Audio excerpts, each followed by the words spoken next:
Welcome to the French Drain Man channel. I'm your host, Robert Sherwood, and I wanted to talk you through the excavation process of putting in a yard drain. It is the one part of the job that takes either the most sweat equity or the most rental equipment, depending on what you choose to do. I think it is well worth the investment to rent some equipment. I really think you have to team up with a neighbor perhaps or a family member because you'll need somebody to ride the ditch witch while somebody's swinging the excavator. You can do this with less plywood than what we use. We've done videos on that showing homeowners how they can get by with less plywood. We happen to have two skids, they call them, two skids of plywood because of the size jobs we do and the fact that we're going to use it every day. But the dig is the most important part. The dig is going to dictate whether this drain lasts forever or whether it's going to hold water and attract tree roots. So that's why you see a gentleman in the trench.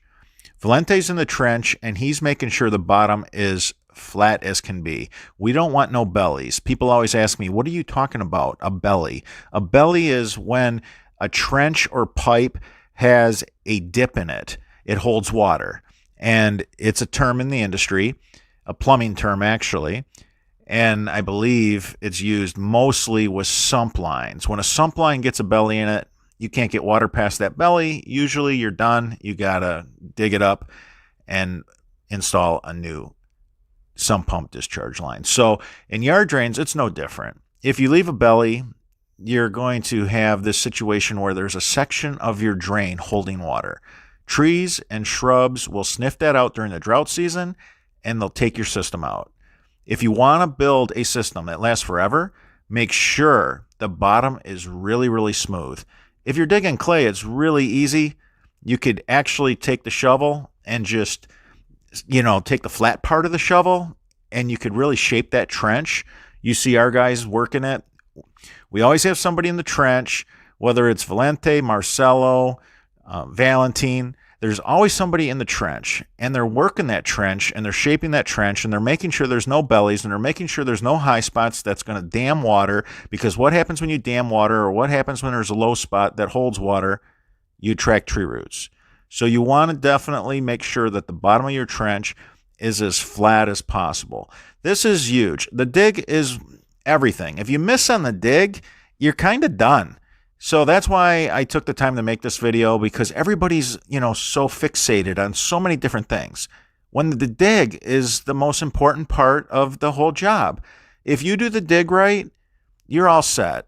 And this is why I don't like NDS and their 6-inch speedy basins, because it creates a damming effect. Every time you put a basin in line, it creates a damming effect. And that's why I do a solid pipe with catch basins, and I keep my perforated pipe without catch basins. So homeowners, keep that in mind. Everybody's always fabric, no fabric. Please, please, please use fabric so that the stone doesn't migrate into the clay and the clay migrate into the stone, and your French drain works slower and slower every year to 1 year it doesn't work anymore. So don't get caught up in that. If you feel you need inlet basins, you run a separate line. So you dig this trench, you put a perforated pipe for your French drain, you can put a solid pipe in there, and you could have that solid pipe inside your burrito wrap, and the solid pipe can have inline basins throughout.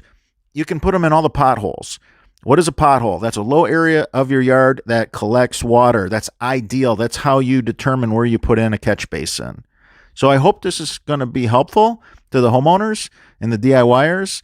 I mean, go ahead, save this video for when you do the install. Just a good reminder on what's really important. Let's not overlook the dig is everything. If you take your time and you do it right, your French drain yard drain system will last forever, simply put. Now, another thing that I get in the comment sections all the time, people want to know, how do I grow grass over the system? It's really easy. Just take some topsoil and some sand and you mix it together, and we call it sandy loam. And depending on your climate, how much and how thick that needs to be. In the north, we don't see what you guys see for, sun in the south. The brutal sun that you guys see in the south, it might require a little bit more. You also need an irrigation system to have a great deal of success at growing grass on top of one of these systems. I know not everybody has an irrigation system, but people with a water problem always tell me the same thing. I welcome having a yard so dry that I have to irrigate. So, keep that in mind. And we also do a lot of designs where we have open French drains. What is an open French drain? That's where we put stone on top of the fabric instead of dirt and sand, topsoil and sand mix, sandy loam, and grow grass on it.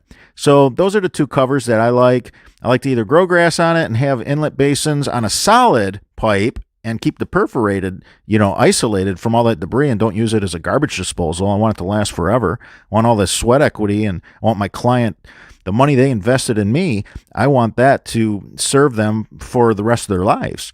And it will if you do it the way we show you guys, because I've been doing them for 35 years like this, and the first one works as good as the last one.